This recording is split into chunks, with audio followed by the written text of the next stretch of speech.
get started in a minute. If everybody can scan this QR code for attendance, take a second. Even if you're not a senator, still scan it.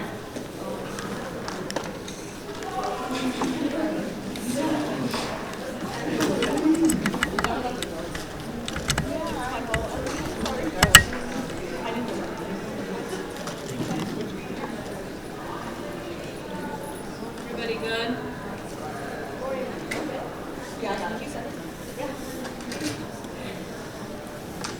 Alrighty, feel free, we have Big Y pizza. I think we've got some cheese and pepperoni, so feel free throughout the meeting, get up and grab some.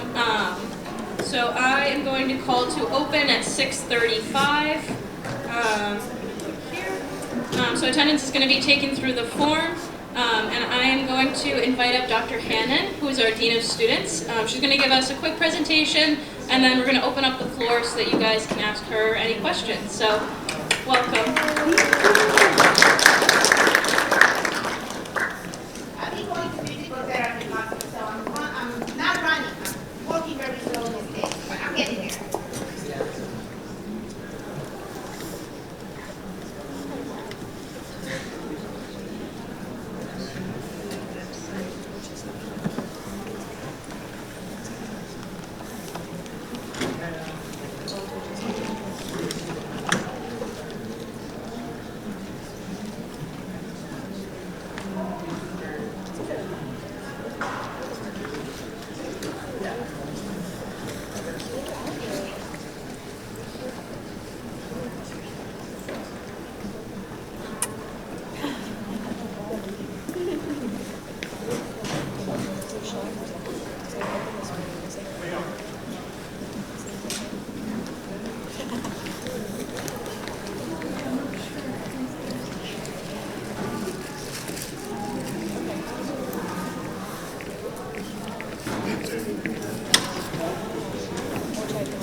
You're welcome.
share this?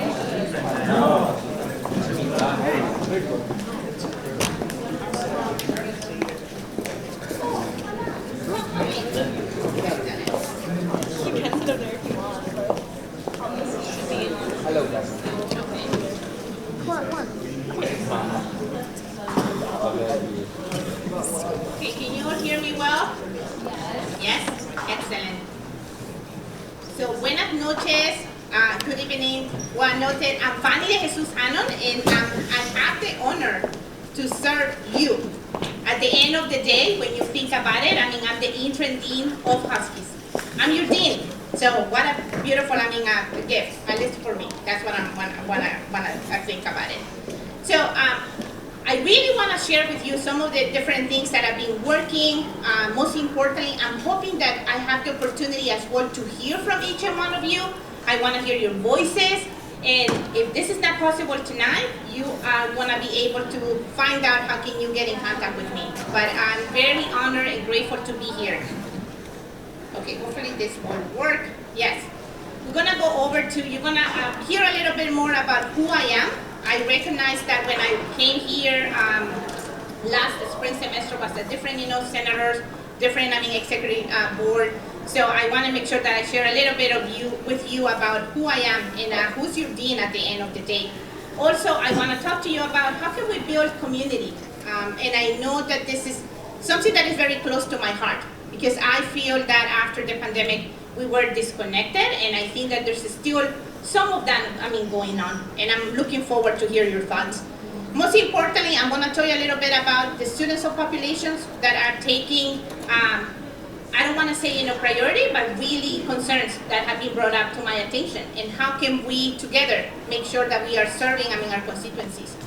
And certainly, how can we work together? I've been saying this, without each and one of you, there's no dean of students. Logically, without you, there's no funding. So I am extremely grateful to each and one of you for being here, in Yukon.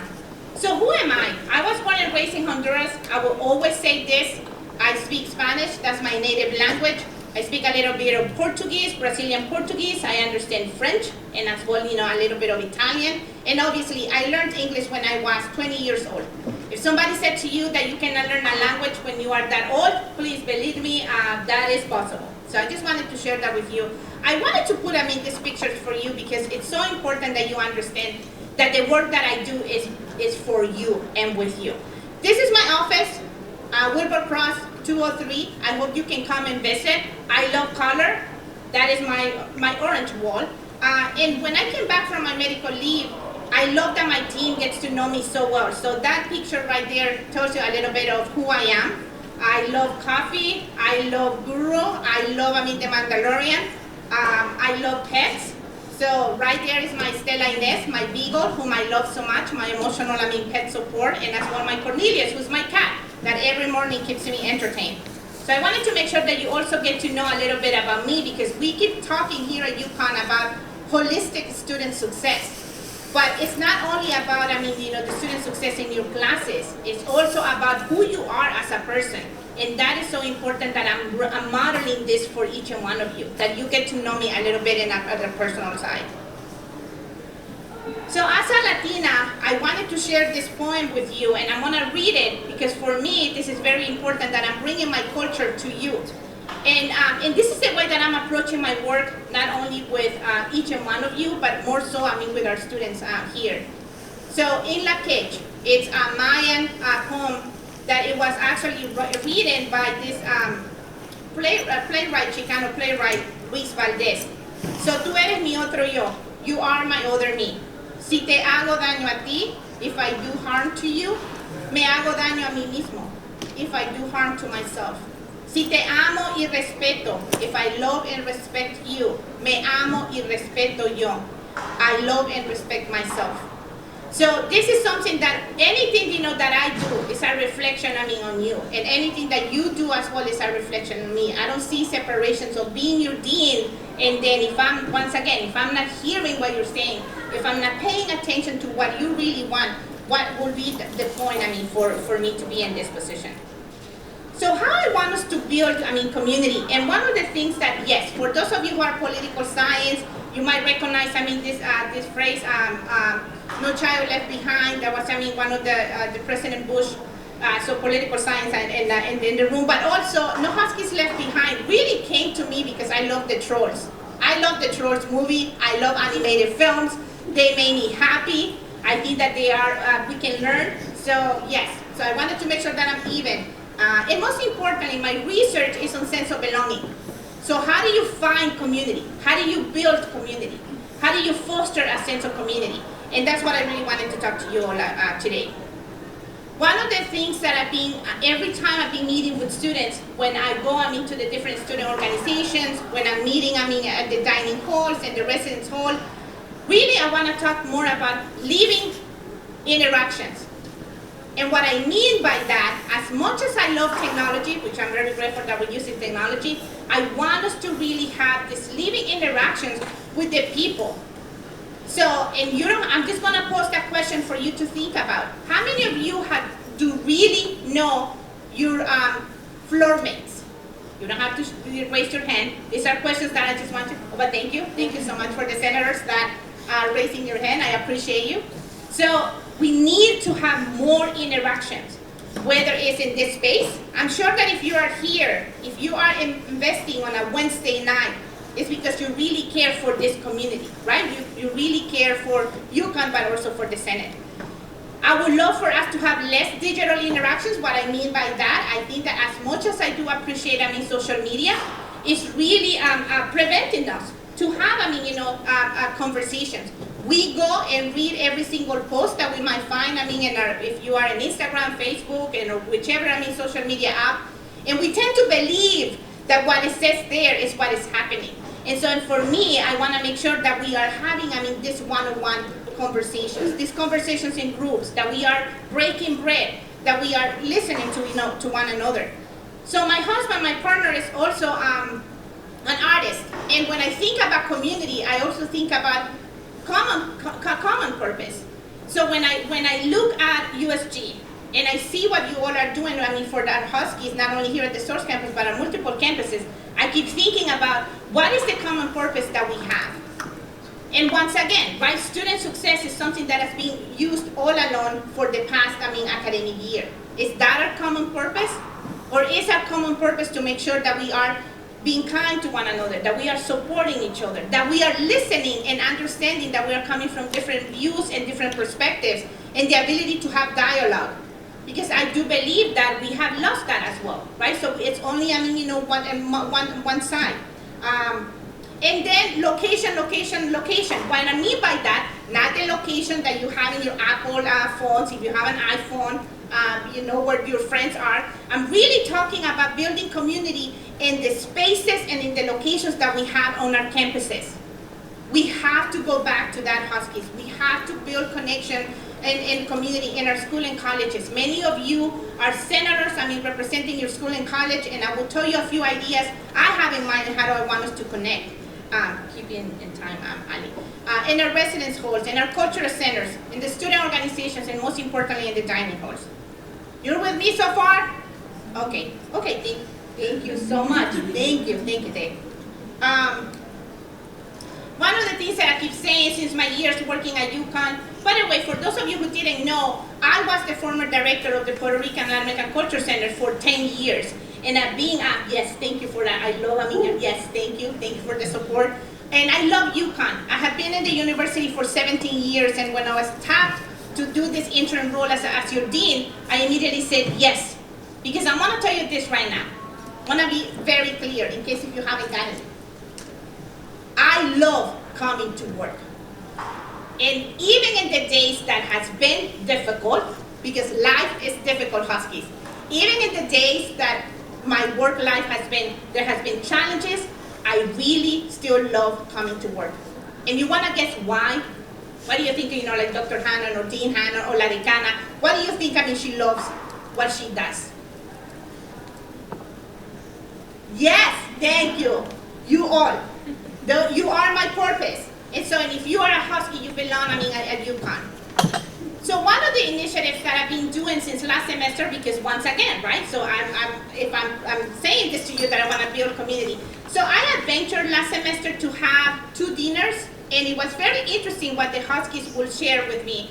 So in our first dinner, we had over 54 Huskies. They came, they talked to me about different, things that they were, in their opinions, what were happening. And then in the second, dinner, we only have about 20, and I'm so grateful that John and Ben joined, those dinners. These are the dates. They're also in our Dean of Students website. They're open to anyone. If you want to come and join and really be there, there's no program. There's nothing, structure. It's really to get to know, Mackenzie, hello. Get to know, the students, and that's what I love, to do the most. Coming up, this semester, I'm going to be working with some offices in the faculty side of the house, and as well, with some more academic units, to really talking about academic support, right? And it's not only going to your classes and be there in the classroom, but also what are we missing? Looking at this holistic, approach to success. And most importantly, I've been approaching my tenure not from the lens that I'm the dean of students only at the Stores campus. We have Huskies, Yukon Nation, all around campuses, and that's how I've been approaching this work. It is clear you are my why. You are the reason of my professional existence. And one of the things that I wanted to show you in here is, as I mentioned before, where my beautiful brain and heart has been. So, campus change students. I want to share a story with you. Our campus change students met with me last semester, some of them, and they told me that when they come to the Stores campus, they really feel isolated. They feel very lonely because it's different, right? So Waterbury, Hartford, every point in Stanford, they have their communities already. But when they come to Stores, they feel very lonely. So I just want to put that on your radar as well. Many conversations with students who share, different social identities, whether, our Huskies are self-identify for a specific racial or ethnic group, also gender and sexuality. I've been having, a lot of great conversations, with our students. Neurodivergent students, right? I think that is so important to understand. We keep doing things that many of the Huskies have said to me, Dean Hannon, I don't like to be going to many social events because I'm scared. I just need to really put in check, myself, and then how can you hold me? What we've been doing is to really be very restricted about the events and programs that we have. So that way, if a neurodivergent student knows exactly this is a large group, you will be playing games, you will be talking in one-on-one, there will be an opportunity for you to be in a private room, etc., etc. So, and obviously, first-generation college students, but also, I'm going to tell you this, I've been having a lot of conversations with our second-generation college students as well. Many times, families have gone to college, but at the same time, think about it. So many things have changed since, perhaps your family members went to college and now you are here. So that's another subpopulation that I have. Also, how our students are learning, how our Huskies are learning. Everyone learns in a very different way. And finally, something that I've been calling the insecurities is housing insecurity, transportation insecurity, and food insecurity. But I want to tell you this, I want to make sure that you understand, and I know that sometimes you don't get to hear this, USG, but everything that this university have accomplished, before coming to this meeting, I had another meeting with our Student Life Committee and the board trustees, and it's so wonderful to see that the mental health, that the wellness, task force, the sexual assault, task force, all of those things happen because USG leadership. And it was mentioned at the meeting. I don't know about you, but I was expecting a different reaction when I'm sharing that, like, yeah, be happy, excited that you are over this. So it's so important for me to continue mentioning to each one of you that you have a purpose, that we have a purpose to serve, the Huskies, to empower them. But most importantly, you all alone have been doing, this work. In my 17 years, I can tell you every single campaign, legislation that I can think of is USG who has been there side by side doing that, making that happen for us. So, how can we work together? These are some of the examples that I brought, and I'm going to share this with Ali. Can I have some water? If you don't have water, so it's okay. But one of the things that, how can we build community? Like, we know that the budget is constrained. We want to lose my voice now. She's just school to the rescue. Yeah, Leo to the rescue. Thank you so much. Okay, so how we're building community. Ben is going to love this idea. So funds are very limited. But if we put our piggy banks together, I think that we can certainly build community. Maybe you are thinking about programs that I want to do, right? So I just mentioned our campus change students. Our first dinner next week will be to really welcome them on campus. So that's one way that I want you to think about it. Ask your dean. I will get some modified budget, but let's bring all of our funds together. Also maximizing the resources and support that we have now, right? So the strategic plan, it's in place. There will be a website. You're going to be receiving this information. Shout out to your president. He was there side by side with me. We were in those meetings every single time, bringing forward what? The Huskies. It's all about your student success. Next, another idea that we can continue to develop sustainable initiatives that will become institutionalized. Hey, her idea, I love it so much.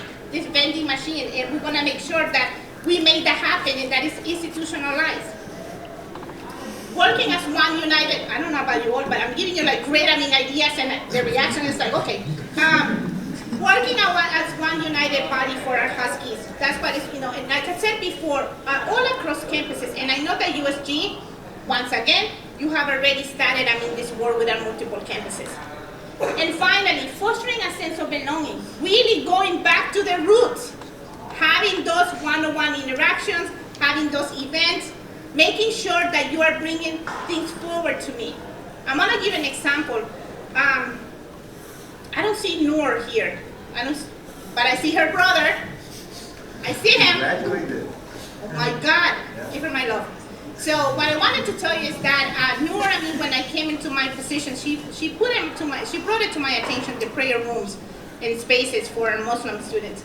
So and this is something that when we met, then I got the opportunity to meet Khadija and as well Nadine and so many of our Muslim students. Now I'm happy to tell you that because of that, right? Because of that advocacy. So the provost office and as well the dean of students office, we allocated funds to really work and make at least one of the 3 spaces on campus more welcoming, have new routes, new places, for our Muslim students to pray. And that's one example that everything that you bring forward to me, I'm gonna listen to you. Over coffee, or tea, or lunch, because I eat. I like my lunch. And finally, I have a proposition for all of you. I'm almost done with my wonderful presentation. I hope you follow up with me. Since it's Valentine's Day, not today, but next Wednesday, USG, will you build community and foster a sense of belonging with me? Yes. And to the point, I'm gonna leave you this as a reminder that I need you. You are an important piece for us to build community. I'm gonna leave it with Ali, so you all can go and be reminded. And I wanna make sure that you can come and see me. How can you find me? This is how can you find me. You can send me an email. You can follow me at ucon.dos. You can text me, please, if it's an emergency, 911. But those are my digits. You can certainly send me a text. Try to respond to you as fast as I can. Stop by my office. If you want to meet with me personally, Jennifer Brody manages my calendar, so you can come and talk to me. And I put intentionally, because I love myself. I put intentionally my pictures there. That little girl in Honduras had a dream, had a purpose, and I love what I do. I wanted to pursue, my doctorate. I wanted to find out my calling, and I did by becoming, a college administrator. And this past May, I was able, to graduate with my doctorate. That's what I want for you, Huskies. I want to community. So I stop there. You all have questions, you can talk to me right now. Okay, so stop sharing. Thank you so much. All right, who has a question? 100%. I've never actually been so Thank you so much. Thank you. Thank you, Huskies. If you, oh yes, questions. Yes, Okay. can I head up to the mic? If you guys want to bring the mic. Pass this.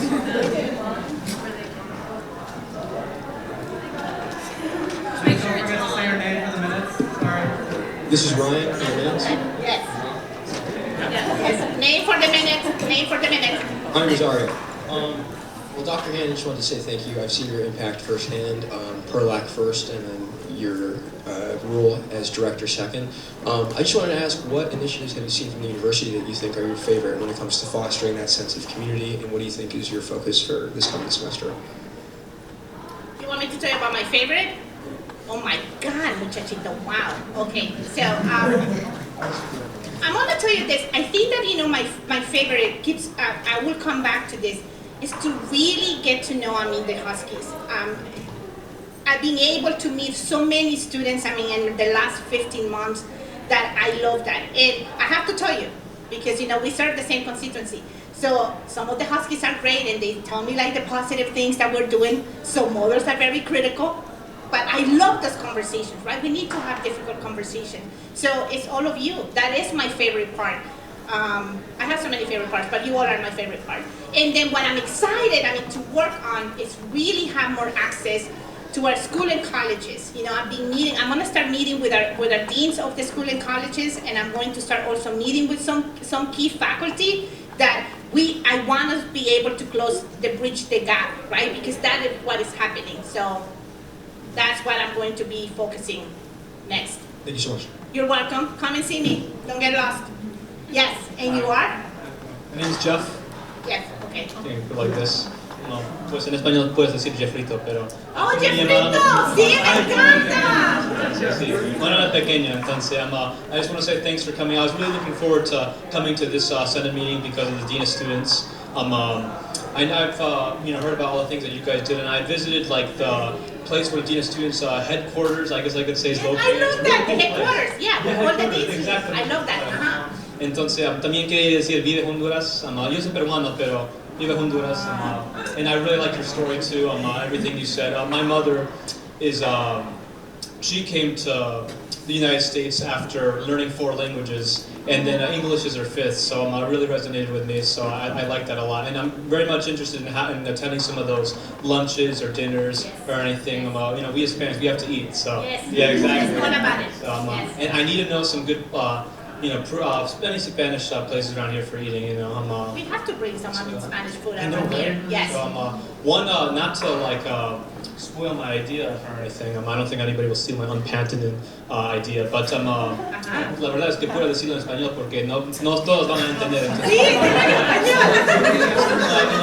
Juan, en que hay como comida todo. Comida de Perú, Honduras, all those Sí. places. Hagámoslo. Con PERLAC también. Sí, But también. I would love to talk with you about that. It Yes. just seems something because I haven't really found much cultural, things actually. Yes. And I know they have all the cultural centers. You guys probably are all familiar with them and everything. And I just haven't really attended any of them, any of the clubs or meetings or anything. So I just want to get involved. But I really like this initiative that we could start. And so thanks again for coming. Yes, Yeah, of course. por supuesto. Bye, guys. Yes, No tienes thank que you decir so eso. much. Let's wait for the secretary.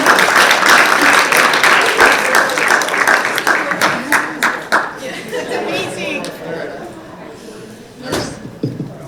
Take for the minutes. Jeff, there actually is a Road to Taste food event if I translated properly in my head. I like elementary Spanish. But yeah, so the event is with Subag on February 17th on Saturday, and there's just foods from a whole bunch of different countries. So definitely pop out. There will be a lot of different type of Hispanic foods. Yes.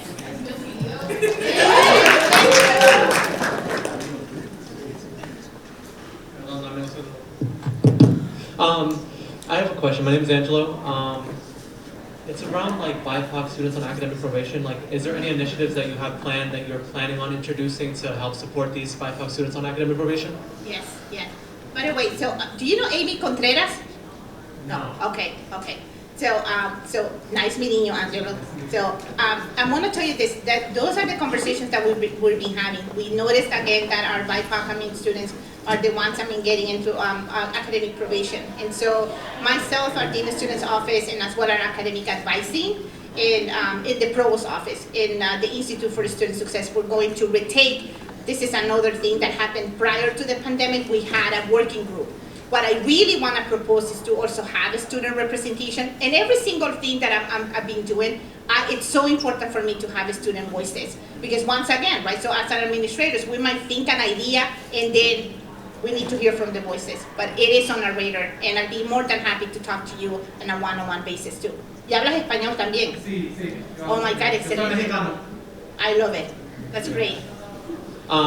I think that's my question. I was just going to tell you, ask you about that, but I would love to meet with you one-on-one eventually. Sounds great. Anybody else have anything? And I love learning names, so watch out, people. Thanks, Cal. This is Gavin from Minutes. Nice to meet you, Dr. Hannon.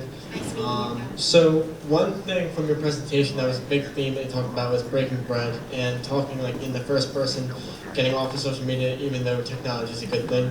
So one thing I noticed yesterday that kind of worked with that is coincidentally is from class yesterday. Angelo and the SOC staff saw me come in for basically a project because our professor wasn't there, but it's the Intro to Entrepreneurship class, and we had to take an item and try to trade it and make as much money as we can across campus within a half hour. And I was able to talk to certain people, like my friends and stuff like that I've met at UConn, and it wasn't that big of an assignment, and it wasn't the assignment itself, but it was what some of the people in my group talked to me afterwards. They asked how I made connections, and they were all either seniors or juniors, and I'm a freshman. So I kind of thought that might be an issue because people might not be getting out as much, and I could see like them being the type to be kind of like inside themselves. So I didn't know if you guys had any initiatives, or not even initiatives, ideas to kind of try and get those people out of their shells, because the main reason I was able to make connections was partly because of my learning community and just my nature and like just getting involved in things like USG. Because even at like RA floor meetings, we all go, whereas at my girlfriend's dorm, they never go to the RA meetings, even though they're required. So I didn't know if you guys had any ideas on how to combat that issue. No, that's a great question, Pat.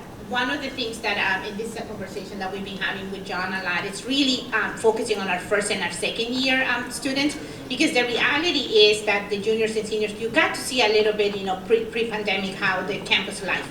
So for me, when I was talking about locations, I want to meet where the students are. And if that is in the learning communities, we're also going to be working with first year, experience classes, because obviously that's one platform. But at the same time, it's really how we can get you, to get out of your room. That's one of the things that I'm looking at John a lot, because I will say this to him: how can we get the Huskies to get out of the room? And I understand that some of our first years and second years, they like, that privacy, and that's great. But I think that we have to really just come up, with, some ideas. So I know HuskyTown is coming, but really think about small scale events that we can start, slowly but surely to encourage, the first years and the second years. And I don't want to send you emails. That was very clear when I came onto this position. Dean Hannon, do not send us long emails. We're not going to read them. So if I have to use social media, I will use social media to communicate, with you. But I think that targeted email to those who are first years and second years and start, small, from that point. I would love to hear more about your idea, because I think that even though I'm beautiful and I know you all love, my beautiful voice, when it comes from peer to peer, that's the power of the peer, experience, it's a different reaction and response. You're welcome. Okay. Any other questions? Yes.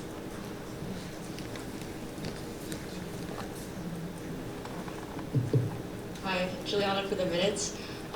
Thank you so much for coming to speak to us tonight. It's been very helpful for me. My question for you is, I know you talked a little bit about bridging that gap between students and faculty. What are some of your plans for that? Because I know that that's something that was hard for me when I came here. Especially, I was a little nervous as a first-gen student to talk to faculty a lot. I feel like a lot of people have that experience no matter what, so. Yes. So I'm going to tell you this. One of the things that excites me is really working with our provost. Our provost is I think, and Anne Daliva, our provost, had also come right to the Senate meetings. So she is very student-oriented. And one of the things that she and I want to do, not soon enough, but we are thinking when the Vice Provost for Student Success will join the team, is really going back to the difference between teaching and researching for our faculty. And obviously, we know that we have tenured faculty, but really start maybe with our affiliate faculty and as well our residence faculty, because I think teaching is another component that it will help them to build, community. What the faculty, because I've been meeting with some faculty so far, some of the faculty, what they have said to me is, Fanny, I want to help my students in the classroom, but I need some tools. I need some language. For some of us, when I use myself, it comes very easy to ask you, how was your day? What happened? And then you can tell me all about it. But I know for some of our faculty, even having those conversations in the classroom, they still feel that they just want to teach you. They just want to focus in the content. But you are a different generation. And believe it or not, first generation, second generation, all of you need, this contact, this, support. That is okay. I'm wondering how many of you in your classes, the professors, and that's one of the questions I have asked the professors, how many of them said, hey, how's your day going? How are you? And the answer from the house is like, yeah, no, my professors are not asking me about my day. So we have to, really go back to this empathetic pedagogy that we're lacking right now. Juliana. Thank you so much for that. You're welcome. I'm sorry, one last question. Angelo. Yeah. Yes. Oh yeah, Angelo for the minutes. I'm so sorry, guys. I'm a hypocrite. So back to the BIPOC students on academic probation. Whenever a student is on academic probation, they're subject to dismissal. So is there any initiatives that you are taking in order to prevent someone being subject to dismissal or while they're on academic probation? I know that ties back into the question about how we support our students on academic probation, but what steps are you taking to maybe help students not get dismissed from the university? So that's a great question, and Angela, I want to tell you, I don't have the answer yet, because obviously, like I said, we are going to rotate, this academic probation, but I think that somebody else that I've been working very closely, and you should consider to invite her, is Erin Shiramboli from undergraduate advising. So she is amazing. She and I have been really talking about preventative initiatives, right? Instead of you get into academic probation, there you're dismissed, but we are missing the mark as to going back to the holistic student success, what is happening that you were in academic probation in the first place. So Erin is a great resource, but Can be official. So if we can have Anna with First Gen Society, Samar with NAACP, Hashem with Undocu Huskies, Nick for the commuter constituency, Josh with Yukon Hello, Allie with CLAS, and Angela with the Intercultural Greek Council. Come on up. What's up, girl?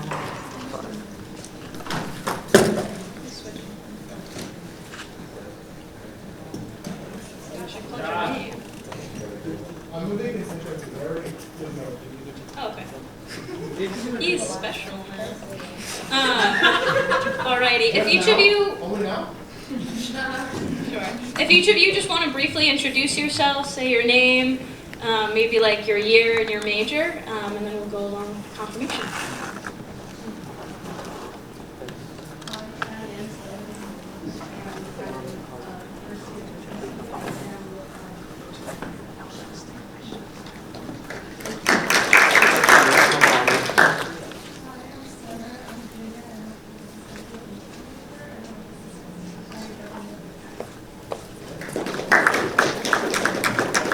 Can you make sure the mic's on? I'm not sure if it is. Hi everyone, Hashim again. Senior, Cognitive Science and Philosophy major. Thank you. Hi, I'm Nick. I'm a junior political science major.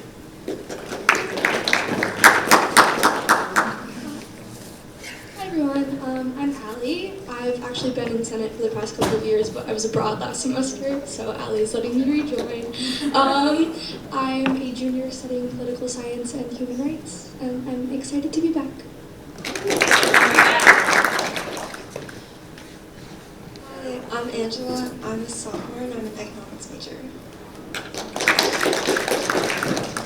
Alrighty, it is wonderful to meet all of you. Are there any questions or comments regarding the confirmations of any of these senators? Jack? Yeah, John, you don't have any problems with the legislation that just passed? Like you're not going to veto it or anything? That's a good point. That's true. Right, because you would theoretically have a week to veto the legislation, and then it would go back here, and then. No veto coming. Okay. We're cool. All right. So it's good enough for me. It's in the minutes. We're cool. Okay, any other comments or concerns? Alrighty, seeing none, I'm going to motion to pass all of these confirmations by unanimous consent. Are there any objections? Alrighty, so you are all confirmed. If you want to like kind of come around the mic, we're going to do the oath of office. Oh wait, I just had it up. Where is it? Oh wait, here it is. Okay. So Leo's going to say it in chunks, but if you guys forget what he said, it's the highlighted paragraph right here. All right, so if you could repeat after me, I state your name. Do solemnly promise to uphold the Constitution, bylaws, and rules of the undergraduate student government at the University of Connecticut in Stokes. I promise that I shall consistently and faithfully earn the vote of the constituents whom I have been elected to serve and represent. Finally, I shall maintain a vigilant eye on the welfare of the entire student government, that we may all diligently work together to successfully advocate for, represent, and serve the entire student body. Thank you all. Congratulations.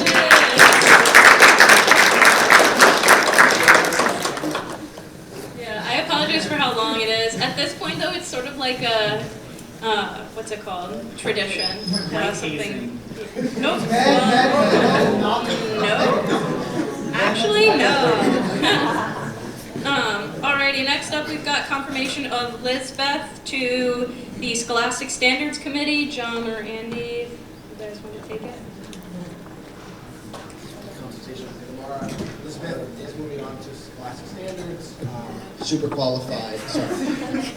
In consultation, Elizabeth is one of the advocacy coordinators for Kamara, super involved, and better fits with Scholastic Standards, so moving over to Scholastic Standards this semester. All right. Any, Josh? I didn't even have to say the words. Josh is ready. I've been around the block a couple times. This isn't his first rodeo. No, that was not. Which committee was she on before? Or is this new? She's not on one? on a committee. Okay, sorry, she wasn't on one. She was not on one. That was my Just for the notes, I guess she was not on one. Thank you for the correction. Thanks, Josh. Come on, buddy. Alrighty. Any other questions, comments, concerns? Alrighty, seeing none, I'm going to motion to pass this by unanimous consent. Are there any objections? Alrighty, seeing none, Elizabeth, congratulations. Alrighty, next up we're going to move on to the confirmation of Shri Patel to the position of Election Oversight Commissioner. Leo? Hello, everyone. Have Shri come up as well so I can show you who will be introducing to the role of EOC. Can you talk in a Hello, everyone. You hear me? Yes. Is it working? Yeah. Okay, cool.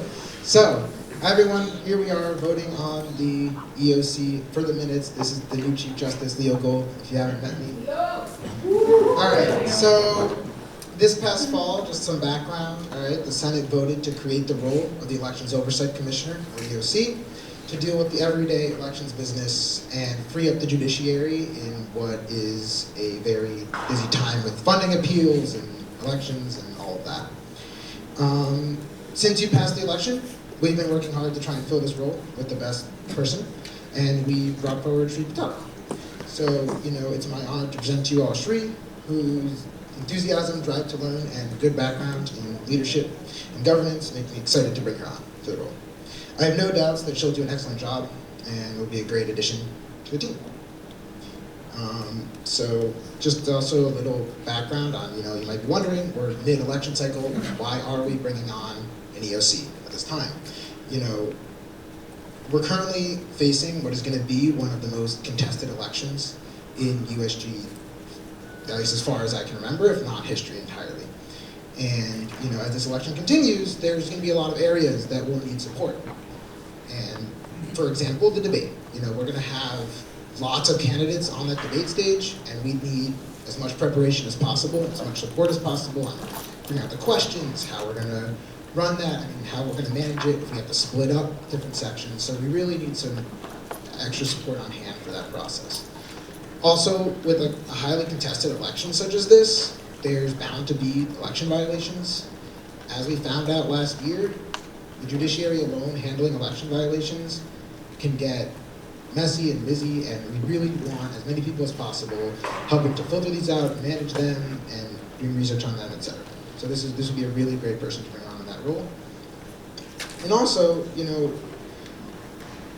it's important that we reach as many students as possible in these elections. We're the undergraduate student, we're undergraduate student government, students. And the more students that vote, the more we represent them, the more impact we can have, and the more we can justify what we're doing.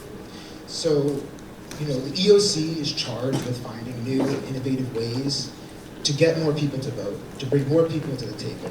And with a contested election, it's most important that we have as many people as possible voting, so that the people that win are the people that represent the students as much as possible. My vision for the EOC also doesn't end at this election. We're bringing someone new, someone outside this organization, in to help with this role. And this means that, A, they're bringing new and innovative ideas, but also they're going to be able to witness how this election takes place and come up with new ways to maybe address problems we face, see problems that maybe we don't see in the election cycle, and find ways to address them going forward. What we're voting on here, what we're looking at is are we going to bring this EOC on? Are we going to train them? We don't have a lot of time left. If we wait till next Senate to bring on this EOC, we only have less than a week before the debate to train them and get them ready. So really, I hope that this makes sense, and I'm happy to answer any questions about this role. And yeah, that's what I got. So thank you.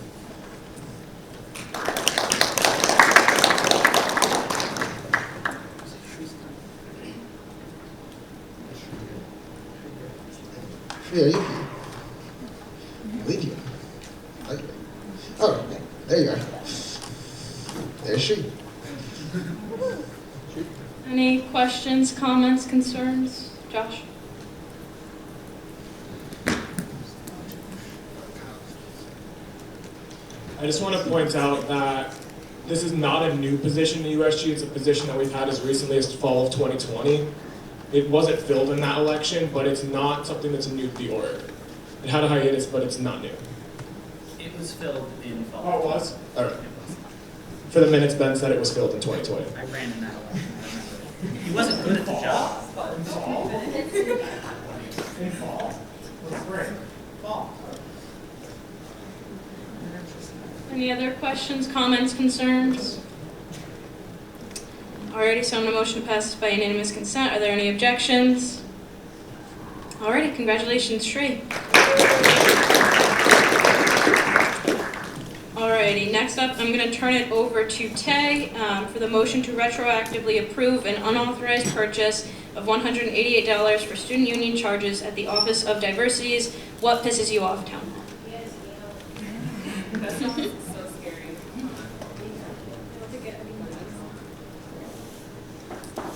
Okay. Hi guys, so my name is Tay, I'm your guys' Chief Diversity Officer. This purchase was for the student union charge for the theater where we held our What Pisses You Off Town Hall. That town hall was basically just to get feedback straight from students. What pisses you off? What do you want to see from the university? What do you want to see from USG? And how can we better serve you? If there was some miscommunication between my office and the comptroller's office during this, the purchases needed for this event, and this guy just looked over, and we didn't know until after the event that there was no PR submitted for it. Therefore, it is a retroactive approval for an unauthorized purchase. Yeah, the 188 is for the space and the AV tech specialists that were there helping us out. Any questions, comments, concerns?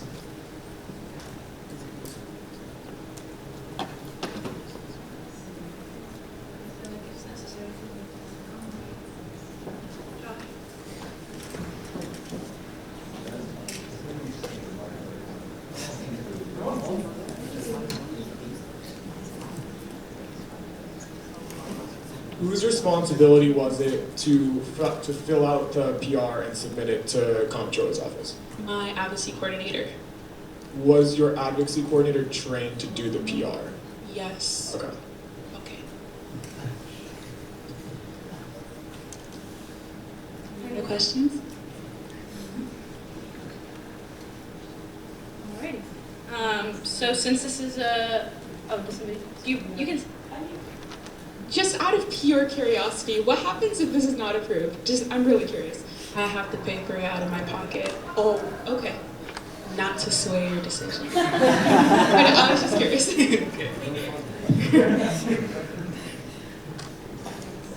I honestly think this was just a honest mistake, and we should pass it just so that she doesn't have to pay that money. We're a little bit broke college students. USG pays me well, but not that good.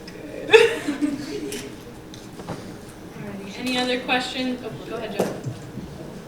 How much was it again? $188. Yeah, okay. I just got a credit card too, so.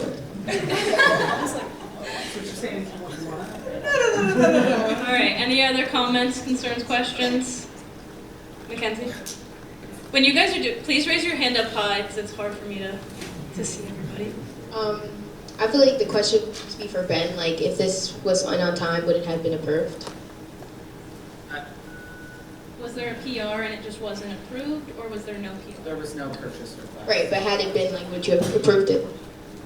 I mean, yeah, like, this is the USG event. I'm not sure that, should I have a mic? I'm also not sure whether this was voted on.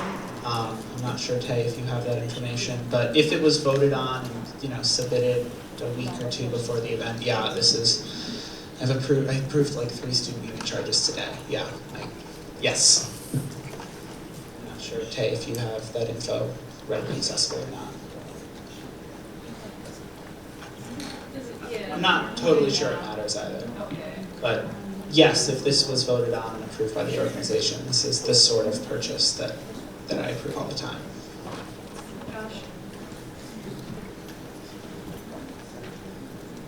I think it's important that if that process went to the point where the only thing that's missing is the PR, and we approved the money, then we should vote to approve it now. But if we missed that initial approval stage, should we vote to approve it now? Is really the question that we should think about before we vote.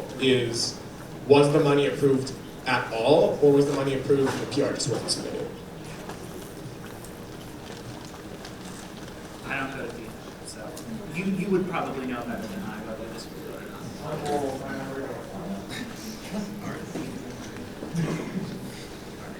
Do we have? I don't have a now for it. I don't remember which other I know. Does the Senate? I know we voted on a big white purchase for the event, so it could be there. I have to look though. That was in Gov Board. I don't think we did that. I could also be mistaken. Does the Senate feel this is important information to have? Before you vote. Okay. All right, does anybody have any other questions or comments or anything not regarding if this was approved at DNO? Alrighty, seeing none, since this is an unauthorized retroactive purchase, we're going to do a hand vote. So a reminder, only senators can vote. If you were just confirmed and sworn in, you are eligible to vote. Raise your hands up like super high, and then we'll have somebody count. So all those in favor of approving this, raise your hands. Sorry. She's not raising your hands, it's Runa. Hey,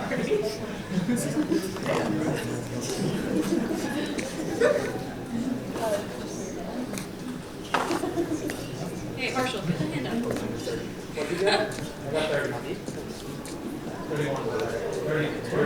31, 32. I have 30.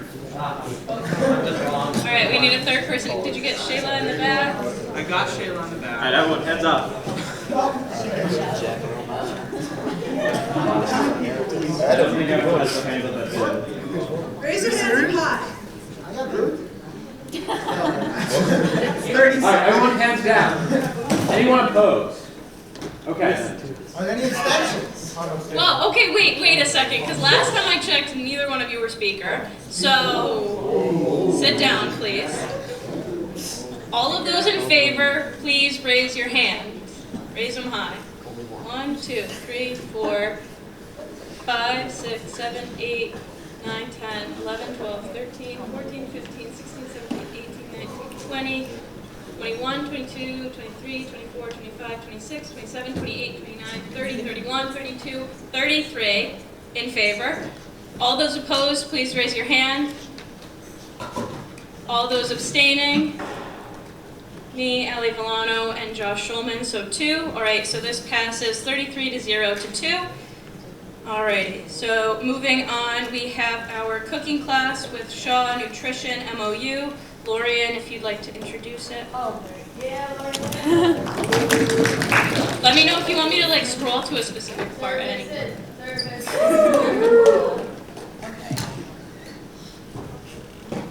Hello.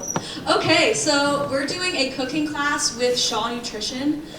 Basically, we're going to have 15 students come. We're going to have sign-ups in advance. We're hoping to do more than one, but we're just going to start with one. We're making burrito bowls, and the students are going to get the ingredients that are required to make the food. So they're going to watch a Shaw Nutrition specialist cook the food, and they're going to try it, and then take the ingredients home. So this is just an MOU outlining the responsibilities, that we're going to be contributing the money and doing outreach to the student body, and Shaw's going to provide. What? Oh, and Shaw's going to supply the chef. So, yeah. Sounds like fun. Any questions? Yeah. I just want to add that we've just been discussing this in services for a little bit now. We were talking about it a lot last semester. So if you're in services, this is pretty much everybody. All hands on deck. Good job, and I think everybody's gonna like it. Absolutely. Shout out services. Do we know what we're cooking yet? Burrito bowls. Woohoo! Any other questions? Okay, Slay. Awesome.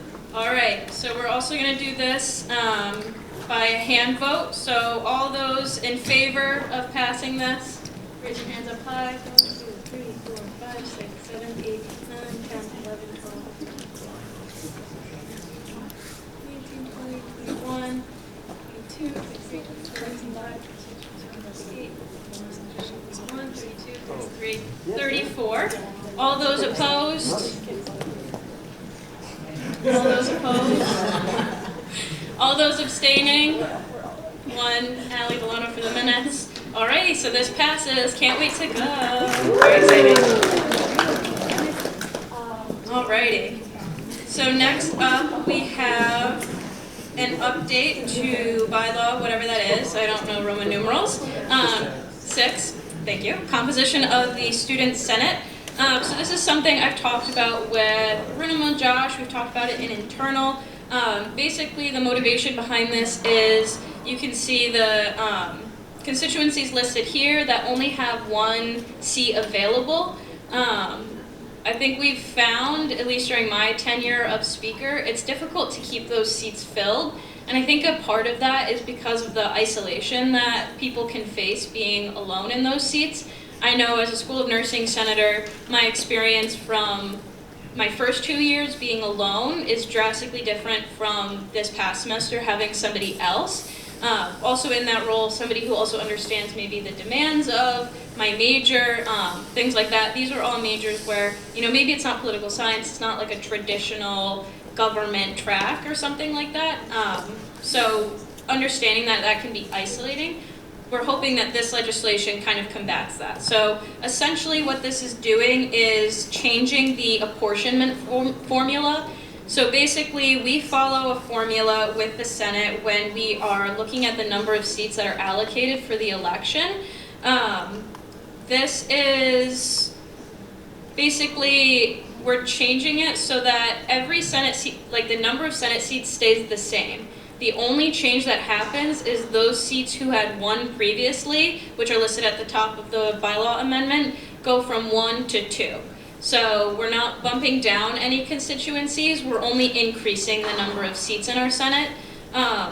As Josh can maybe contribute better in a second, because I am not fantastic at Excel, this is an imperfect document and is not going to be like the thing that we use for the next 10 years. The last time we voted on an apportionment formula was back in 2019. So this does still need some work, but for now it works for like this election, and over the semester, Josh, along with Ben, a couple other people, if you're interested in Excel, are gonna really do a deep dive into this document and make sure that like all the little nuances are not perfect, but able to withstand long periods of time through change. So right now this formula works for our current population and for the current election, but they'll be kind of looking into ways to make it more of a long-standing document. The reason for passing it today is obviously we're electing our academic senators, so to be able to offer those 2 seats to those constituencies that are at 1, we will hopefully maybe pass this today to give those students the opportunity. Josh, I don't know if you want to add anything. In order to make sure that we had space to add these extra seats, we increased the total number of academic and residential seats, because this change also applies to residential seats that were at 1. So South as an example, what else is at 1? Buckship. They're now at 2. And as a result of increasing that cap, engineering, I believe, also went up by 1 seat from 5 to 6. So there's going to be more seats there. And I know through my own efforts and through other people who are in the engineering constituency, we now have more people who are interested in it. And if you have, because the 19th is when intent to run is done. If you know people in academic seats, encourage them to run. There's never a reason why you shouldn't run, especially now that we're making Senate bigger, we're making it more accessible. And those who want to get involved in the process of figuring out a better, more accessible and more engaging formula so that we can get more students and more people into this room. Even if we fill this room with everyone in the student body, there's always going to be someone missing, because there's always someone undercounted for, and we want to make sure that everyone's voice is able to be heard and everyone gets a seat at the table, even if it's representative like we are now, where everyone sits in a room, we vote on it like we're going to do for elections in a couple weeks, to make sure everyone gets to have their voice heard.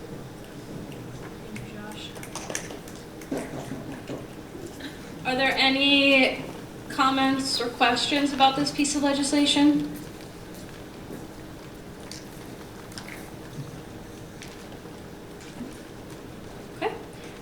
So we're going to move on to a vote. Again, we're going to do a hand vote. Sorry, go ahead, Josh. If you look at the formula, it says that CLAS has 9.8 seats. I don't think we want 0.8 of a person, we want a whole person, so we're going to have that be 10. Unless someone has a very strong objection. I think I can change the... Could you change it? Where is that from? Because you pulled it from an array. I don't know where that exists. I don't know where it is either. Does it, can we, is it alright to round to from 9.8 to 10?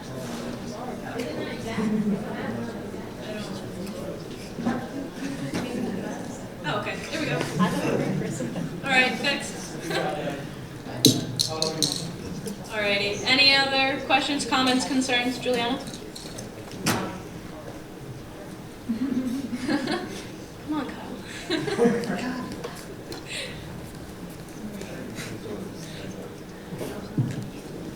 Okay, Juliana for the minutes.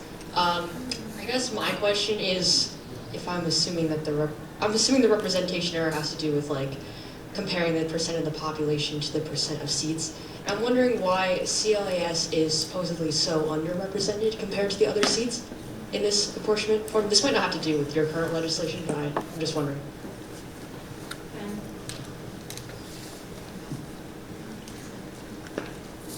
CLAS is massive. It is a huge, huge constituency. Allie, can you scroll down? I forget the percentage. Oh, it's also right in front of me.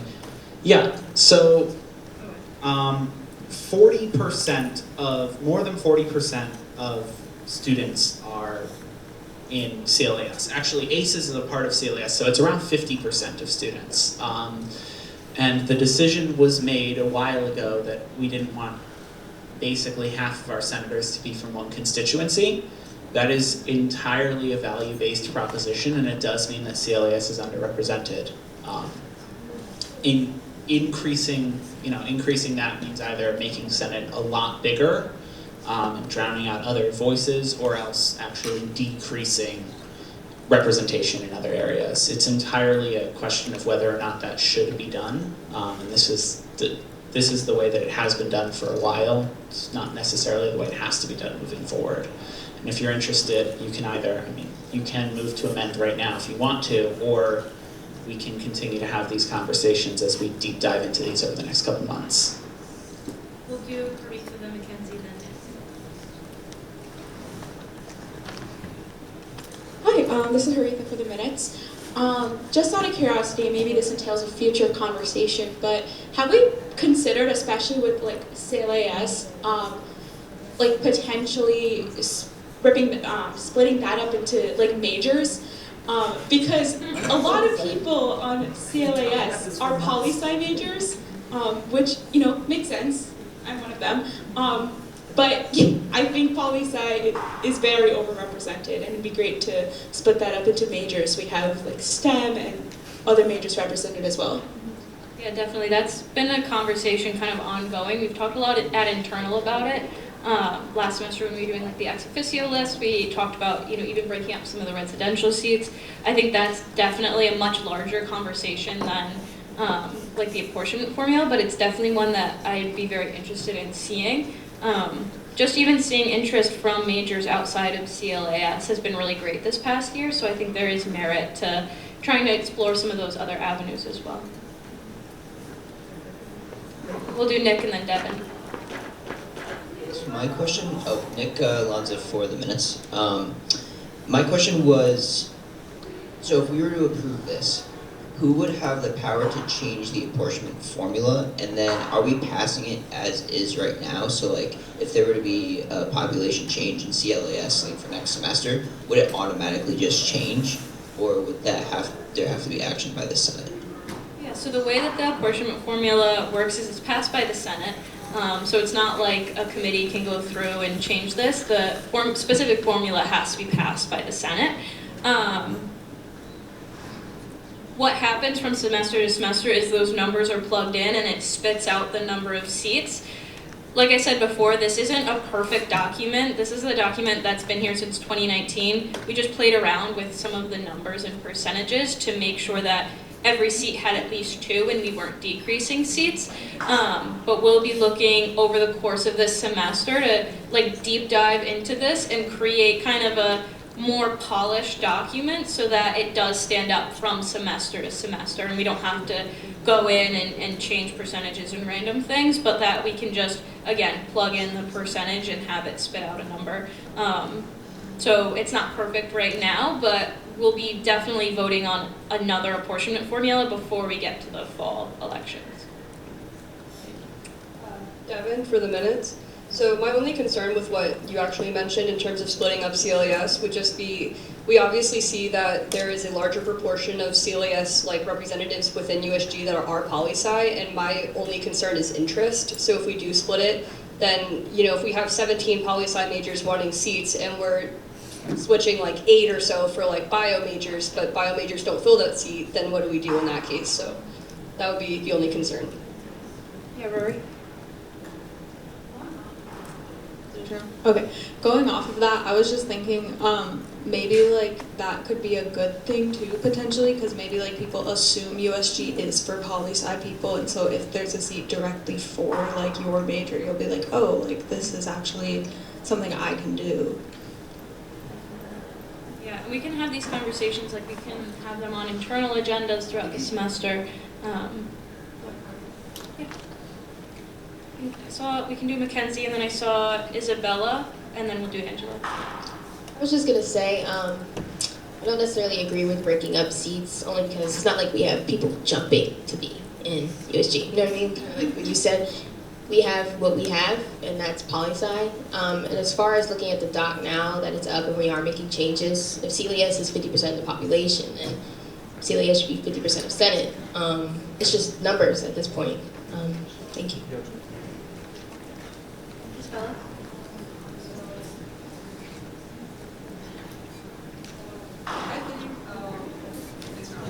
Does the mic not work? I don't think so. Oh, no, it's worked. I'm sorry.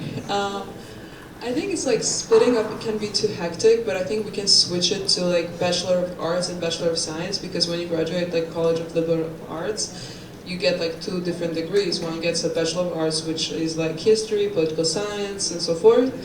And another one is like a Bachelor of Science, which is biology, and I think it would just switch into 2 groups. I think that would already do the job, instead of like hunting down all the majors. I do want to make it clear though that we're not, like this legislation isn't splitting up CLAS, like we're not at that point yet. This is just purely raising the constituencies that have 1 seat to 2 and raising engineering from 5 to 6. So that's really all that this is changing right now. We had Angelo, and then we'll go Gavin, Nick. Angelo for the minutes. It's a question for Josh and Ben. I was just looking at it again because I know Ben and I talked about some concerns about this formula in the past. It was me, Ben, Andy. But the population, like the total sum of population within schools is 19,016, and then the total population of residential districts, including off-campus, whether that be commuters or not, is 18,709. So there's a 307 population difference, so I'm confused as to what is being accounted for and what isn't, and how that affects the formula.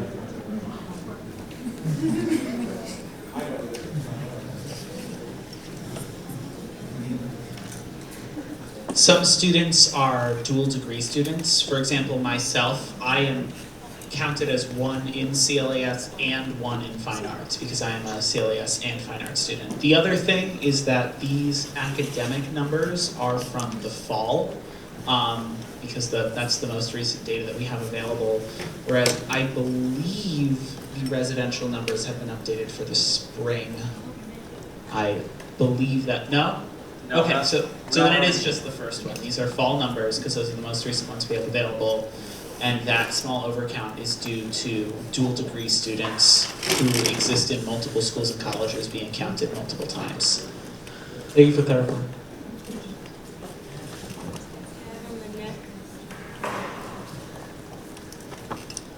Gavin, for the minutes, quick question. I understand what the purpose of that is not really related to the question, it's more out of curiosity. Like, would they ever split up College of Liberal Arts and Sciences? Because I feel like every school in the country is liberal arts and sciences, though I feel like they should be separate. But like, would that be like a huge undertaking if we tried to do that? Well, it would just be splitting it up within our Senate. Like it wouldn't. Well, I understand that. I'm just okay. saying like actual like with the school itself. I have no idea. I'm not a CLAS student. I don't know what that would entail. I'm really not sure.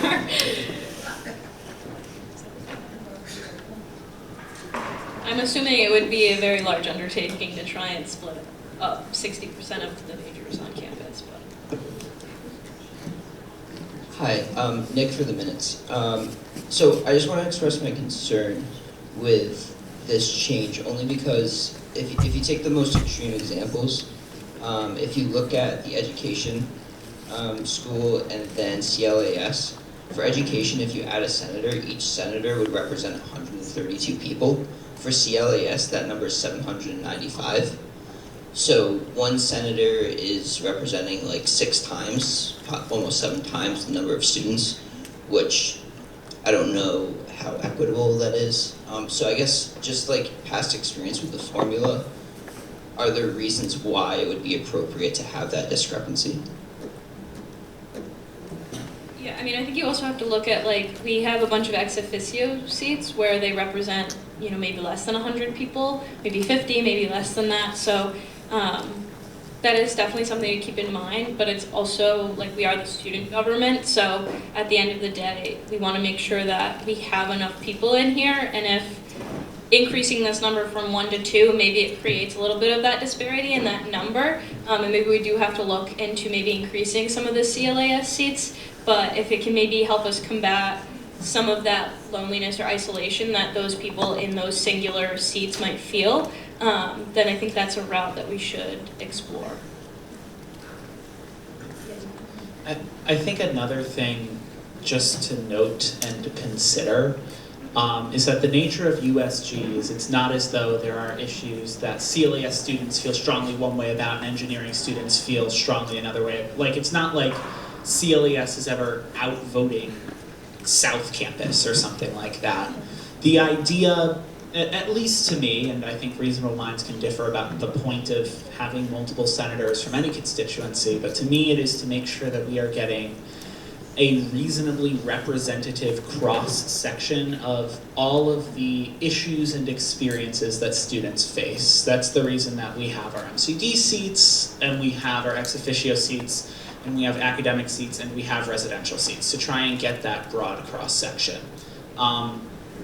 And what that means is that, you know, there are a lot of education majors. They don't all have the same, you know, they don't all have the same experiences. They don't all have the same ideas. Can they really truly be represented by one person? Maybe, maybe not. But I think it's, you know, I think the value. No offense to CLAS people, because I am one of you, but I think the value in adding a second education person versus adding a 9th CLAS person, you get a lot more representation and value out of that second education person, at least to me, and that was kind of one of the ideas that I brought into some of the work on this formula. Does that answer the question, Nick? Yes, thank you. Jada and then Haritha. I just have a quick question. Today, what are we actually voting on? So we are voting on the apportionment formula as well as the bylaw. So the apportionment formula goes into the bylaw, so it's kind of one thing. The only changes to the actual bylaw are the apportionment formula and then what's highlighted here. So we're going from 30 to 35 academic senators and 30 to 33 residential senators. This increase in numbers are all of these constituencies at the top: NEAC, School of Education, School of Fine Arts, School of Nursing, School of Pharmacy, Buckship, and South Residence Halls only have 1 seat. So those are going from 1 to 2, with a nuance of engineering going from 5 to 6 because that's just kind of how the formula shook out. So those are the only changes that are being made to the composition of the Senate with this specific legislation. Josh, do you have a response to that comment? Or do you have a separate question? The only parts of the formula, Ben, correct me if I'm wrong, the only parts of the formula that were changed is the number of academic seats was moved from 30 to 35. Residential was changed from 30 to 33. And the maximum size of a delegation, so how big a constituency can be out of the whole Senate, was changed from 33% down to 28. And that change was made so that all of the numbers stay the same, except for engineering, which somehow ended up percentage-wise round up. And one other change, which is on the other tabs, which is that no seat total can be less than 2. Does that clarify? Also, we are close to needing to recess, so if you want to give people 5 minutes to think about this. Haritha had a point. After Haritha goes, we can either vote or we'll take 5 minutes. Yeah, I just want to make sure, because I think the initiative is great, you know, making sure that we have more than one in some of these constituencies, but I just want to ensure that this is still a work in progress, right? 100%. Okay, perfect. Just wanted to make sure of that. Sorry. Are we okay to vote on this? Does anybody else have any other comments or concerns or anything? And then after we vote, we'll do a 5-minute recess. Good. All right, so all those in favor of passing this legislation, raise your hand up high if you're a senator. 1, 2, 3, 4, 5, 6, 7, 8, 9, 10, 12, 13, 14, 15, 16, 17, 18, 19, 20. Okay, I've got 21. Did you guys? 22.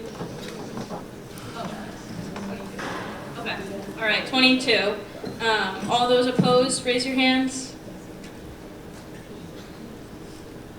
All right, we've got 1, 2, 3. I think that's Heaven, Nick, and Shayla for the minutes.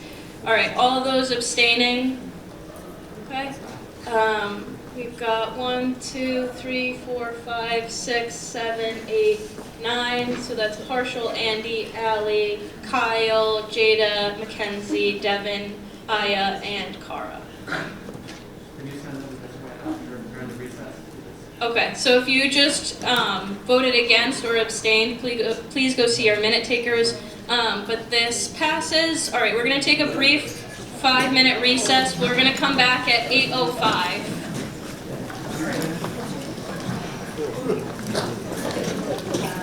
If you didn't scan the attendance at the beginning, please scan it now.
I mean, it's not a big deal. I had to slap you too, but that's not as bad.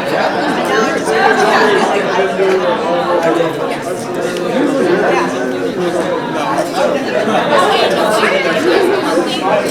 I'm good.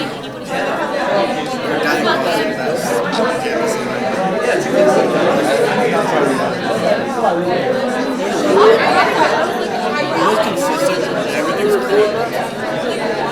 Never like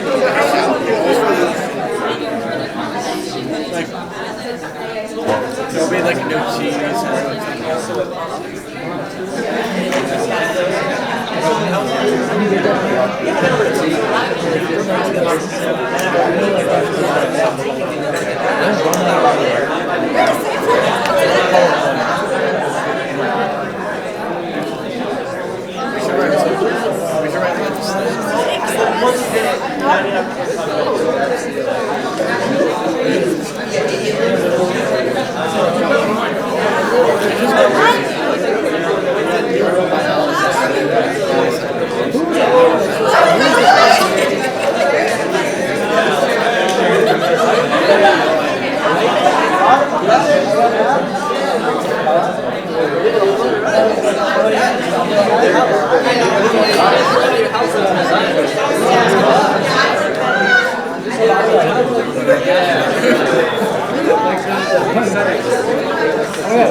Man pizza's good. That's not a big one, but it's still good. I grew up with this shit. It's a big one.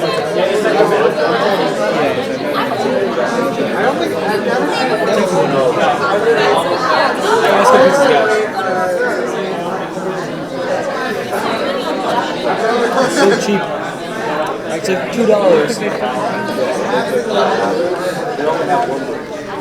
My favorite cheap thing is goat cheese. Oh no, I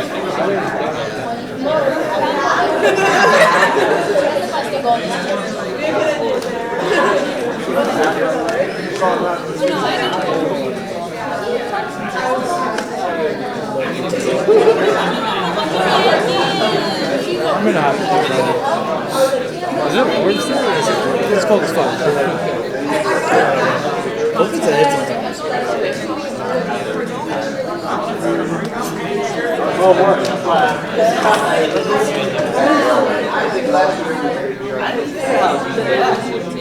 He said 805 and 808.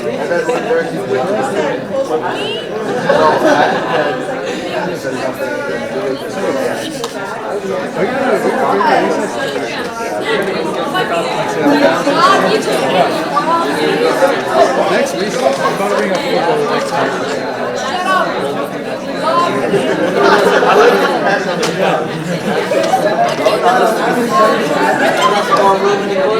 I Is that video of him hitting his soccer ball? You were there. Yeah. It was a horror show.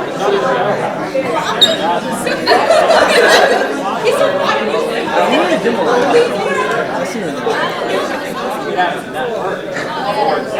I haven't gone. Recently, she did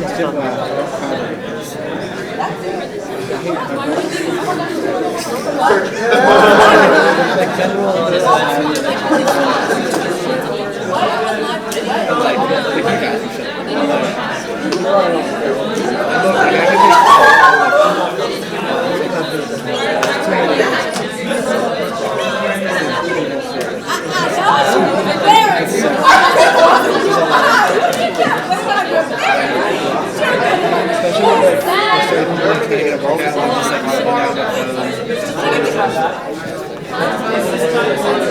I'll be doing that shit, okay? Give me 1 second. Sorry, that wasn't I didn't hear what you said. No better men than me. We're Oh, that's funny. Where's she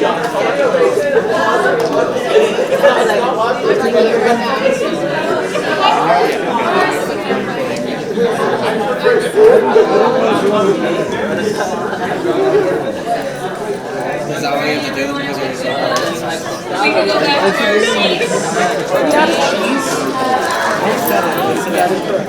Oh, so interesting. I'm sorry, Ben.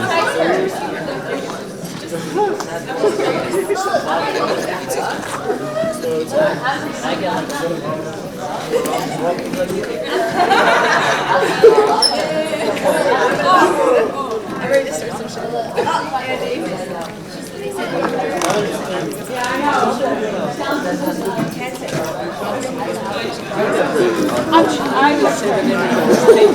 They said cheese was gone.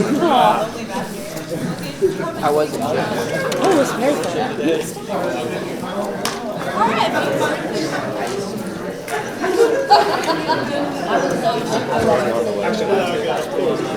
Alright, if we could all head back to our seats.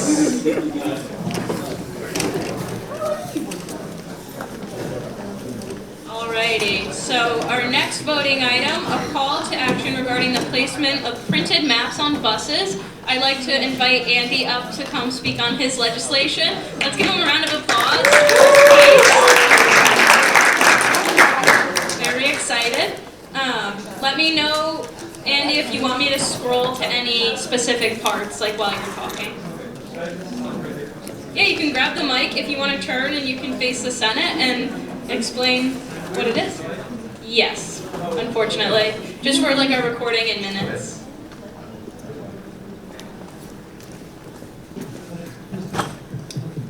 Okay. So this is basically just a call to action on backups to ask them to put printed maps on buses, because I know the Passio Go app is a little bit hard to use, and it'd be helpful to actually have like a physical map where you can just kind of look on the buses that will show you where the routes are. And yeah, that's essentially like the entire legislation. If anyone has any questions or anything like that. Yeah, Haritha and then Juliana. Here, Andy, you can keep your mic, and then Kyle can go around and hand those mics, because you'll be responding to the questions. Yeah. Out of curiosity, have you talked to the transportation people? Just because I think, I remember this one time I was on the bus last year, and I completely agree with you, because I remember when I was a freshman, the buses were incredibly difficult to figure out. Eventually I got it, and the app was horrible. But there was a picture of a map on a bus, but I also do know they constantly change the buses, which might mean constantly changing the maps or keeping the buses consistent. I'm just like, have those logistics been talked about or no? It's okay, it hasn't. No, yeah, I mean, I completely agree with like the route changing and all that, because it is a big issue. And the other thing is that I think I have heard other things that like there are like certain buses that have maps while others don't, which is kind of weird. So I also reached out to them. I think it was on Sunday or Monday, and they've been ghosting me ever since. So I think I want to try and follow up again because I think a lot of those things can be like sorted out in sort of a meeting, and those logistics can be figured out because like I think there are a lot of inconsistencies with what they're doing, and I think that like having that kind of meeting and hopefully if they do set up a meeting with me, that we'll be able to sort of figure out all those issues. Cool. They could also just put all the maps on one. Yeah. That could work. I actually had the same question as Teresa. We'll do Angela, then Gavin. This isn't really a question, but I just wanted to take some time to applaud Andy. This is his first legislation, guys.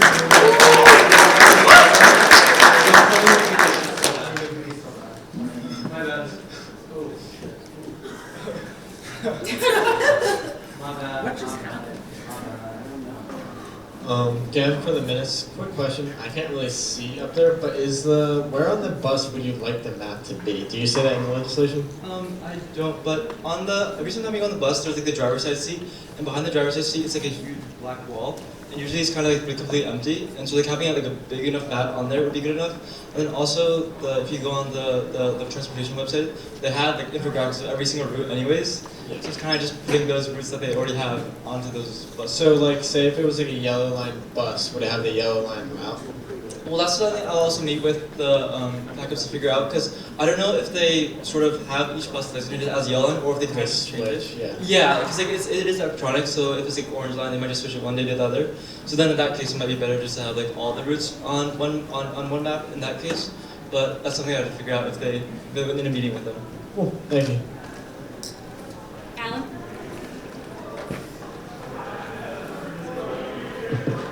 Hi, Alan for the minutes. I just wanted to also just respond to Gavin's question because I took a picture on the bus a couple days ago because they literally have a spot for it, and it's crazy. I literally took a picture of it because it's important, but on the back of the driver's side, they have a frame where they can slide in the map. So it's empty. They don't have to like construct anything. All they have to do is print out a paper sheet, laminate it, slide it in. There's a spot for it already.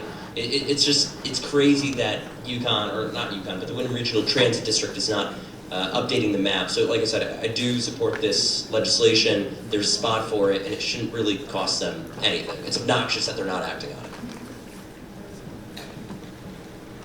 Hi, I think this is a great legislation. We need more people bringing out legislation. This is your first legislation. I also just want to note, like, as students, sometimes, it's not our job to figure it out, you know what I mean? Like, it's just our job to tell them what we want and to advocate, and then, it's just up to the admin to figure out where to put it and the logistics and stuff like that. So thank you on you for just advocating for what you want.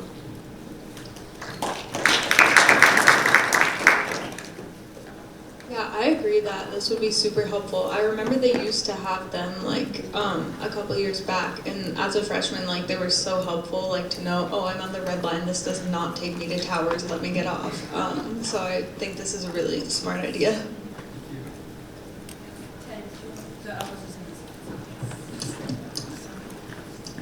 Any other questions, comments? All right, so we are going to move into a hand vote. So all those in favor of passing this, please raise your hands.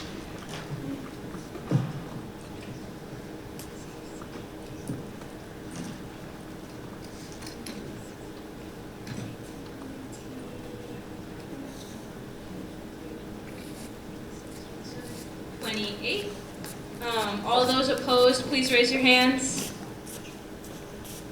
All those abstaining, Ali Volano for the minutes. Alrighty, congratulations, Andy! Alrighty, so our next voting item is an act concerning disbursement votes. Ben? You good? Hey everyone, thank you all for being here tonight. I know it's getting late, so appreciate you all still being here and with your smiling faces. This is a small bylaw amendment that addresses a trend that my team and I have noticed really over the last year and a half, generally in committees or in Gov Board or in Senate.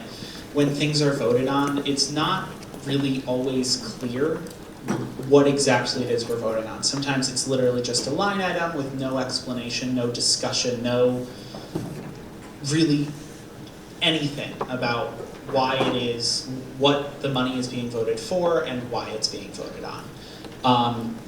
In addition, we've had a number of conversations about the use of unanimous consent and the way in which it can sometimes discourage people from dissenting. And especially as USG continues to have budget challenges and continues to need to think about, really think about where it is that we're putting our money, I think it's wise to stop the use of unanimous consent for disbursement votes of funds, in addition to require at the very least some sort of explanation of what and why we're spending the money on in the minutes of the legislation, or in the minutes of the vote. So that's what this does. Any questions?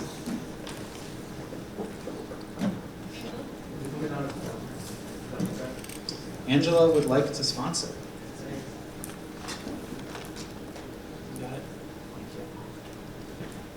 Thank you. Anyone else? Should I? Give you this one. I could just take it out. Yeah, that wasn't. Yeah, that's okay. We'll figure it out.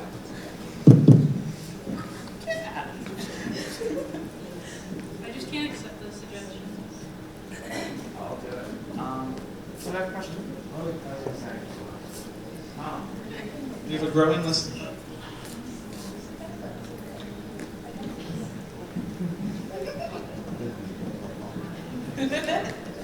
All right, anybody else? Juliana, you want to sponsor? Okay.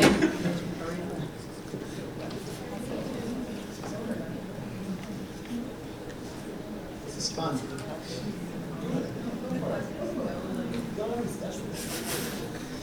Did I spell that right, Aretha?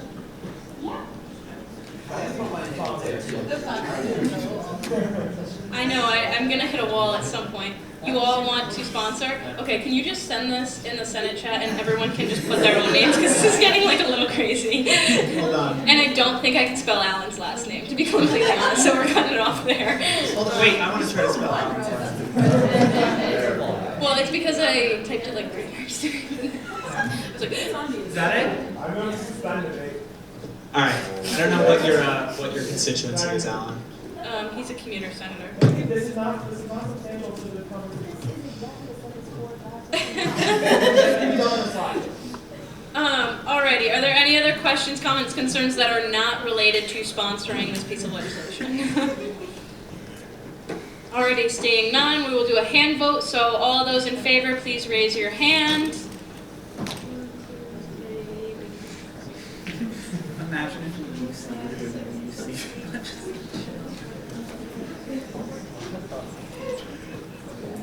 20, 29, 30. All right, all those opposed, please raise your hands. All those abstaining, Ali Villano for the minutes. All right, congratulations, Ben. This passes. All right, we had a very last-minute voting item placed on the agenda. I'm gonna have Josh take this one quickly.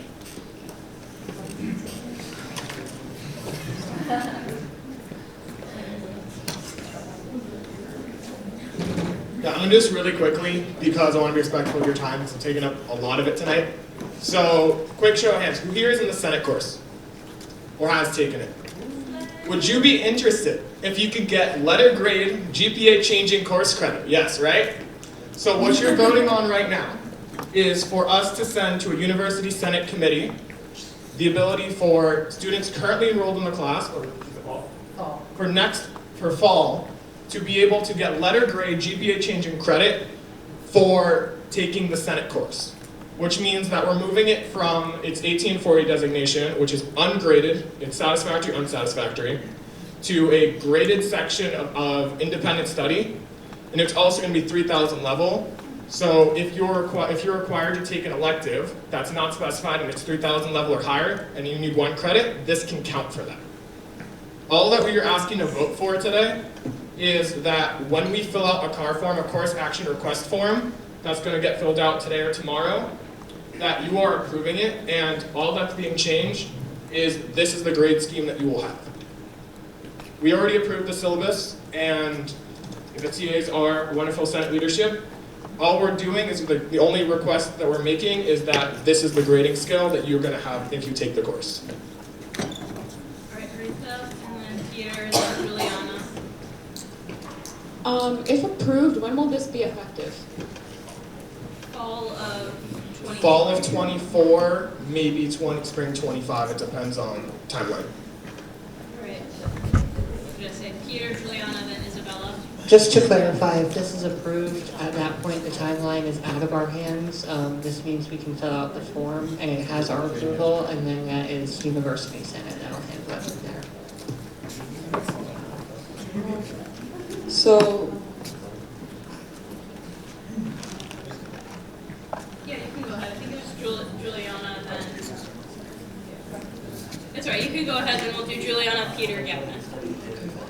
so if this gets approved, if we're currently involved in the class, do we get the letter grade or not?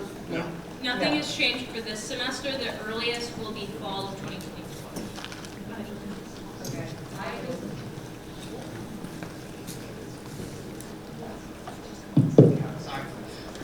Juliana from the Mids. I just have a quick question about who does the grading for this class, because I have a little concern about potential bias coming into play with this. Sorry, just curious. So all the TAs are listed as Senate leadership, so currently it's me, Kyle, and Arunima. Kyle has definitely taken on most of the workload with grading, but we do have Krista as our advisor, so it's not like it's just the 3 of us running rampant. So we will have always that backup, and I know you don't mean us specifically, but I know you mean in the future. So we do always have to have an advisor, and she has to look over grades. She still oversees everything that we do. She still has to ultimately approve everything, so if there is a serious concern, there are other options to have other people grade it. So if a class member had a disagreement or something with one of the TAs, another TA would just grade that piece of work, and if there was a serious discrepancy, then it could go to our advisor. We'll also add that it's written in our syllabus and rubrics that we're not evaluating what we think of the idea. We're evaluating, the mechanics of your legislation. Are your whereas clauses proving their point? Are you therefore doing what you want them to? All right, we got Peter, then Gavin, then Aya. Clarifying question, Peter, for the minutes. Would a student taking the course still be able to put it on pass-fail like any other course? Yes. Yes. Gavin, Peter. Yeah. Gavin, for the minutes. Would this change the fact that you can take it 2 semesters?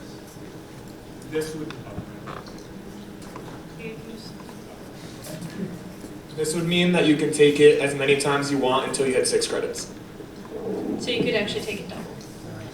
Go ahead, Aya. Which means if you join as a sophomore, freshman, first semester sophomore, you can take it every semester till you graduate. Alan, for the minutes. Just a quick question. The course load will not be changing at all. I know you said that the syllabus is already up. Completely exact same course load, workload, right?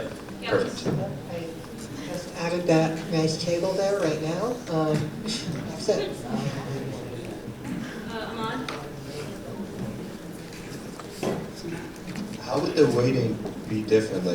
What gets more? Is passing a legislation gets more? How is that going to be breaking down?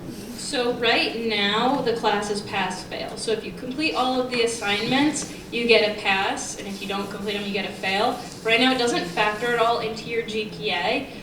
It's like any other pass-fail course that you have. If we go to the grading scale, the percentages still stay the same. Everything in the syllabus is still staying exactly the same. This time it's just being factored for a grade and not a pass-fail. Like with pass-fail, it's like if you get over a 59 or something in the class, you get a pass for it. But now if you had like a 70 in the class, instead of getting a pass, you get a C. But we've designed the course so that's not adding on extra workload. And as long as you're completing it, it's like essentially you get an A if you complete the work.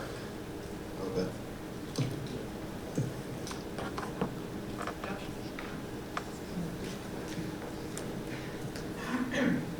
Just to clarify the difference between letter grade, satisfactory, unsatisfactory, and pass-fail. Pass-fail, like Ali said, if you get above a 60, that's a pass. Below a 60, it's a fail. Satisfactory is, here are the objectives you have to do. Did you meet those, yes or no? If it's a yes, you get an S. If it's a no, you get a U. And a letter grade is, you get numbers, and numbers give you a value. Any other questions, comments, concerns?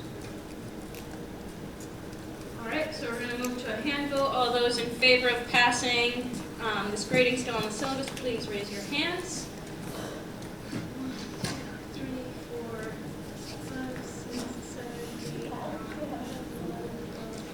11, 12, 13, 14, 15, 18, 19, 20, 21, 22, 23, 24, 25, 25. All those against, please raise your hands. All of those abstaining. I've got 1, 2, 3, 4, 5. If you're abstaining, huh?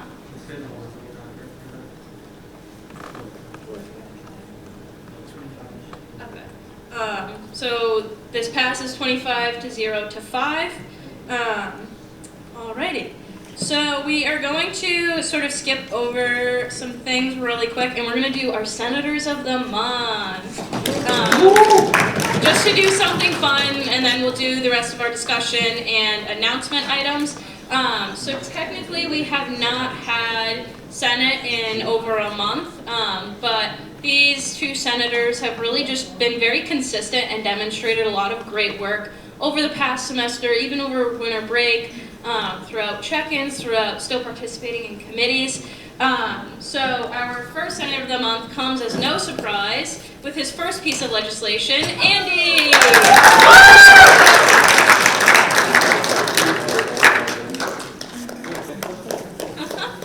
And our second Senator of the Month, she's been super consistent, one of our most fierce advocates, Haritha.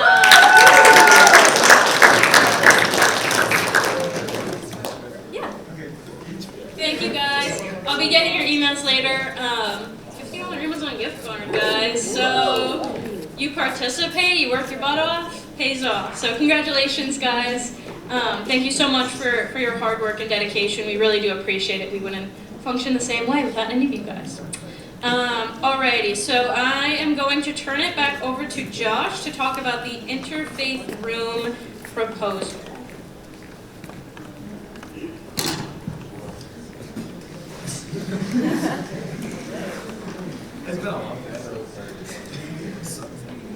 So the goal of this is basically to follow suit with what Stanford campus is currently in the process of doing, which is providing a centralized space.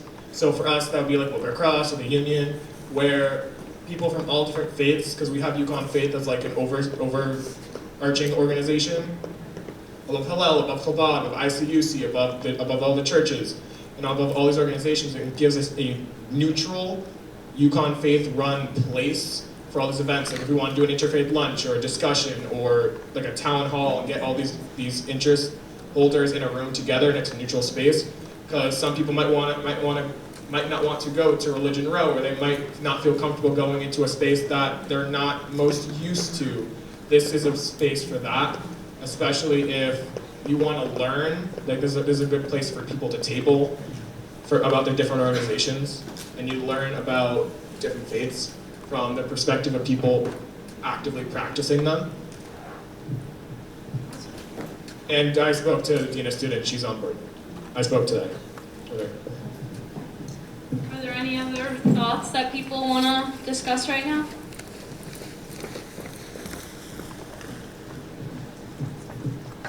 I know we're all tired, so if anybody does have anything, they just don't want to say it now, definitely reach out to Josh. I think this is a Slack me, I'll respond within 5 minutes. He does. Alrighty. Next, I'll invite up Lorian to talk about our sexual health care collaboration. I know everyone's very tired, so I will keep this brief. We're having a partnership with Shaw for a sexual health fair. We did it last year. It's a joint collaboration between Shaw and USG. It's going to be on April 15th. We talked a little bit in our committee about what we wanted to do at that event and how we wanted to contribute, and no one really had an opinion, and everyone said I should bring it to Senate because you guys might have an opinion about what we should do. Some things that have been thrown around are shirts, providing snacks for the students that come in, like granola bars, something like that, and then also a door entry prize. It's not called a raffle because you're not putting money in. It's just like if you come in, you get a ticket, you can put it in to be drawn. Yeah, I'm doing this for funding. It's like Senate awards last year. Yeah, it's very, very specific wording. But basically we'd have like a prize and people could take from it, whether that's like menstrual products or something else. So I just kind of wanted to hear if you guys had any opinions about what we should have at the event.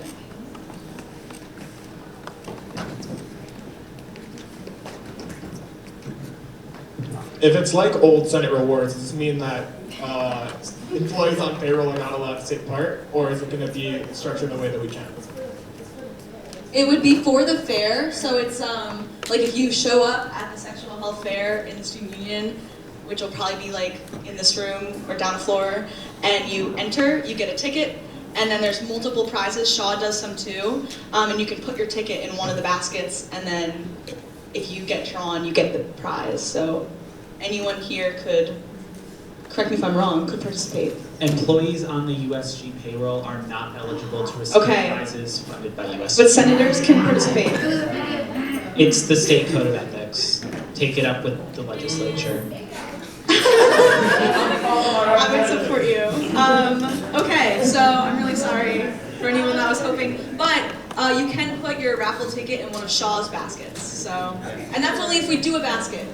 We don't have to do a basket. I just kind of wanted to know what you guys wanted me to do, because Just Shaw basket. just the Shaw. So we don't want to do a basket? Well, but then what do we want USG to contribute? You can win the Shaw ones. The Shaw ones are good. Okay. Well, I don't think that should be a motivating factor to not offer a service to the student body, because there's no guarantee that somebody on USG payroll would even win. I think the baskets are a great idea. okay, thank you, Allie. Do we like the idea of doing this collaboration with Shaw? Yeah. Yes. All right, we're still down for that. Okay, just checking.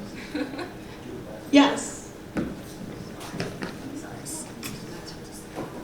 So what is USG, or I mean, I'll come to services actually.